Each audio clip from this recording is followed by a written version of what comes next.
party's all here.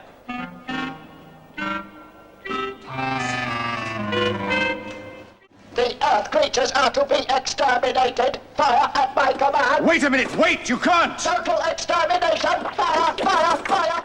Hello and welcome back to the History of series. Continuing on with our journey through the Dalek Great War, we have their wars with the Space Security Service and their master plan around the year 4000. So, without further ado, let's get right into it.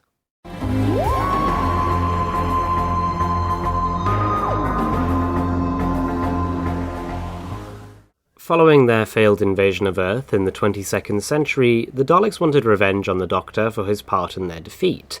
An assassination squad was sent from Skaro in a Dalek time machine. Not only did the mission fail, but the squad also ended up using up all of the Dalek Empire's Turanium supply, which the machine was powered by. It was ultimately stolen and destroyed by Ian Chesterton and Barbara Wright, thus crippling the Daleks' time research. In hopes of launching stronger invasions than in their previous attempt, the Daleks tried to resume their research. They gradually rebuilt their Turanium supplies, but only acquired enough to power their time machines, though these were not always reliable. A later attempt by the Daleks to invade Earth in 2415 via time travel ended disastrously when the Emperor's time machine proved faulty and flew off course, leaving the rest of the invasion force leaderless. According to Gordon Lowry, the Daleks eventually disappeared from human space in the early 31st century after a failed attempted invasion of Earth. Although they steered clear of human space in the years that followed, the Dalek Empire began a rapid expansion process at the start of the 36th century. In 500 years, they gained control of over 70 planets in the 9th Galactic System, and 40 more in the constellation of Miros. In the early 40th century, the Daleks returned to human space and slaughtered a garrison on Alpha Millennia. 6 months later, a Dalek ship was sighted near Mars before vanishing again for 70 years. The Daleks themselves continued plotting an invasion of the solar system, occupying the small uninhabited worlds of Virgo, Dismas, and Lagom for use as launch pads in future invasions of larger planets. Detecting the Dalek build-up, leaders from Earth, Mars, Venus, and Uranus, known as the Big Four, called an emergency meeting which lasted 16 hours, during which an immediate attack on Skaro was suggested, but rejected. The meeting instead resulted in the creation of the top-secret Space Security Service. In the following weeks, Space Security Agent Sara Kingdom first encountered the Daleks, when she and fellow agents Marc 7 and Jason Cory went in search of her brother David Kingdom after the Daleks launched an attack on the Space Exploration Team compound on M5. The SSS agents discovered the Daleks' plan to attack Earth again, but the Daleks escaped into hiding and David was never found. SSS spies were posted to Dalek-controlled planets, including Skaro, but it was 6 weeks after its foundation that the SSS first received its official call to action when Compuvac anticipated an impending Dalek attack, although its target was unknown. To delay the invasion, Sara was sent to divert the Daleks' attention to the barren planet of Barzilla. Sara's disinformation spread to Dalek spies, and the Daleks invaded the planet in search of a non-existent mineral wealth. They instead fell into an SSS ambush, and their entire force was destroyed. Later, Sara was sent on a mission to rescue Professor Lomberg from Dalek-controlled Vara before they could create a new non-corrosive metal for their casings based on his formula. The metal works, attended by Dalek humanoid slaves, were destroyed when Sara and Lomberg tampered with the formula, further delaying the Daleks' ability to invade. In the face of continued defeat, the Dalek Emperor's authority was directly challenged by the commander of the Red Extragalactic Squadron, who demanded more effective leadership. The Emperor had the entire squadron obliterated for insubordination, but privately it considered that the commander was right. Dalek scientists were instructed to rebuild the Emperor's casing in an effort to iron out much of the imperfections that had allowed previous mistakes to happen. The Emperor's rebuilt casing came with telepathic abilities, allowing the Emperor to read the minds of the scientists responsible for Earth's defensive system. Earth subsequently suffered surprise attacks on missile bases, spaceship launching ramps, radar tracking stations, and arm dumps, all of which were hidden in top-secret locations. Fearing the work of a spy, the scientists contacted the SSS. Although the SSS continued to keep the Daleks at bay, their ability to do so was later hampered by a corruption which spread through their own leadership, with the traitor Mavic Chen at the very top.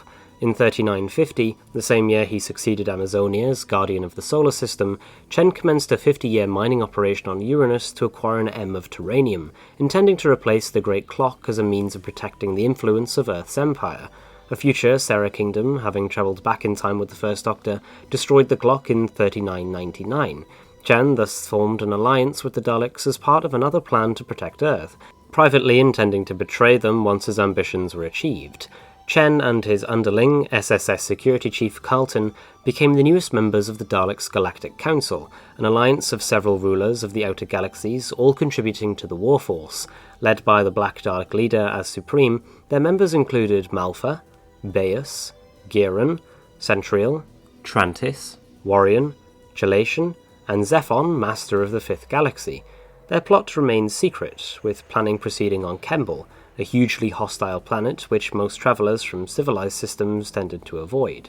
Although SSS agents like Sara knew that the Daleks were active and planning to invade the Earth, the agency and its records on recent Dalek activity were subordinate to Chen and Karlton.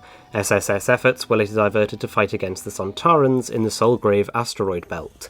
Earth forces had no idea they were threatened by an impending Dalek attack, let alone one assisted by Chen and Karlton, right up until the attack was due to commence. In 3975, a non-aggression pact was signed, bringing about a time of peace and prosperity. Yet in 3984, the Seventh Doctor told Benny Summerfield that a massive Dalek war was about to start in 30 years' time. The peace lasted 25 years, until the Daleks put their plans to strike at the solar system from Kembel into action. In 4000, the Daleks were at last sighted again in human space. The captain of a space freighter reported a brief sighting of a space vessel which the SSS identified as a Dalek spaceship. Marc Cory, with Gordon Lowry and Jeff Garvey, set off for Kembel, where Cory had a hunch the Daleks were operating. Cory uncovered the existence of the Great Alliance during its first meeting, but all three men were killed by Dalek patrols and Varga plants. Before his death, Cory recorded a message intended to warn Earth of the Alliance and the impending attack. 6 months later, the SSS sent Brett Vian and Kurt Gantry to search for Cory on Kembel, as the Council had reconvened, with Chen attending for the first time and providing the Alliance with his Terranium. With the help of the First Doctor, they discovered the Daleks' plans to use Terranium to power a doomsday weapon called the Time Destructor, which had the power to destroy all the planets in the solar system. The Doctor stole the Terranium, leading Chen and the Daleks to pursue him both across the galaxy and through time, until it was recovered in ancient Egypt, although the Red Dalek leader in charge of the time machine was destroyed by Egyptians, who bombarded it with rocks. Yet this would be a small price to pay for the Daleks if their plans succeeded. Once the Daleks returned the Terranium core to Kembel, they broke off the Alliance, imprisoning the members of the Council who were still alive. The Doctor, Stephen Taylor, and Sara Kingdom followed them back to Kembel and freed the surviving delegates, who fled back home to warn their civilizations and others of the Dalek attack, save for Chen, who was convinced that the Daleks were still his allies, but he was later killed by them. As the Daleks made their final preparations, the Doctor managed to get a hold of the Time Destructor with the core in place, and activated it, wiping out everything on Kembel including the Dalek invasion force, at the cost of Sara Kingdom. This was a huge disaster for the Dalek Empire, as the Dalek Prime considered the fleet and the Black Dalek irreplaceable. However, the Black Dalek actually survived, though badly damaged and in critical condition. Recovered by attendants, it eventually returned to Skaro. Other, less fortunate Dalek survivors were driven mad by their encounter with the Doctor, and placed in intensive care within the Dalek Asylum. Back on Earth, Karlton was awaiting word from Chen and for the Dalek invasion to begin, and he was concerned when this did not come to pass.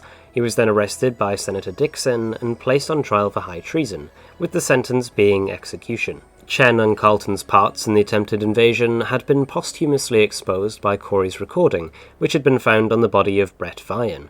SSS agents also set off for Kembel to arrest Chen, unaware of his fate or the planet's destruction. With the Dalek plans exposed, the Great War began as several powers retaliated by declaring war on the Dalek Empire over the course of the following millennium, which was exactly what the Daleks had sought to prevent by cutting out the heart of human space. The 10th Doctor dated the old saying, "Never turn your back on a dead Dalek," to about 4000. Earth accumulated a number of allies to help aid in the fight against the Daleks, including former members of the Daleks' Great Alliance, who turned on them after the Daleks' betrayal. Despite their initial setback, the Daleks committed to an attack even without the Time Destructor. Fighting began around the 4010s, and grew to span galaxies, though Earth and its allies were initially able to keep the Daleks at bay. One of the earliest shots fired in the wars was a minor victory by the space security agent Dryn Faber, a very short time after the Kembel incident, when he successfully destroyed a Dalek drilling rig on the water planet of Antolin, costing the Daleks valuable minerals and chemicals they were in the process of mining. Faber was driven by the desire to avenge Cory's death, as they'd been friends before the events on Kembel. The Galactic Federation was quickly torn apart by the Dalek invasion, falling apart in the 4010s and forced to re-evaluate itself in the aftermath. King Tarol of Peladon had previously severed his planet's ties with the Federation, and so it was spared from an attack, though the ties were reasserted around 4035. In the 41st century, Merrick Kingdom, Sara's father, served in a Dalek war. He was part of a landing party on Skaro, where he collected samples of Varga plants. Whilst he was serving on the SSS Council, they received intelligence about a coming Dalek attack on the planet where his daughter Lena lived. To keep the source of the intelligence secret, the Council decided not to act, leading to the Daleks wiping out everyone on the planet. According to one historical account, the Daleks were able to penetrate the solar system and attacked Mars and Venus. The attack of Venus was thrown back by a fleet of rockets from Hyperon, which were resistant to their firepower.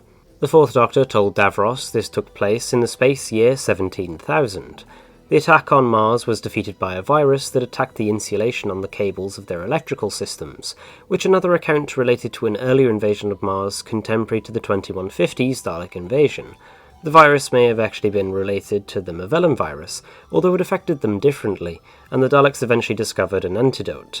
These twin defeats drove them back from the solar system, but the war still continued elsewhere in the galaxy. Small theatres opened in Earth's outlying colonies and dominions, where resistance movements emerged on the frontier worlds. The same source claimed that the war against the combined galactic resistance constituted another theatre of the war. However, the Daleks involved in this theatre seemed to come from a later period of their history, post the Time War. After decades of fighting, the war did not so much end as slowly burn out, but most of Earth's colonies remained secure, and humanity was granted a period of respite in which to recover until the Daleks returned. During this lull, Major McLean of the SSS still believed a Dalek incursion could take place at any day. One account attributed the Dalek Plague and the Exxilon Gambit to this time period, though another claimed the Plague and the Gambit took place much earlier during the time of the Third Dalek War. The Gambit itself saw the Daleks mount an expedition to Exxilon to claim the supply of perinium, a rare element that was vital to curing the virus, at the same time as a group from the Space Marine Corps. Both factions suffered from a power drain caused by a beacon on the great city of the Exxilons, so the Daleks innovated with more basic weaponry to force the natives to mine perinium, and had marine prisoners place explosives on the beacon to enable their exit. The prisoner, however, retained one explosive, and detonated aboard the Dalek ship after takeoff. Some years after the Exxilon Gambit, the Daleks launched a second expedition to Exxilon following a mutation of the Space Plague, producing a second wave that was capable of penetrating Dalek force fields and infecting them as well. The Daleks contacted the Exxilon Gilson, an opponent of Bilal, who was the current leader of the Exxilons and an ally of humanity, and manipulated him into constructing another beacon on the city's ruins.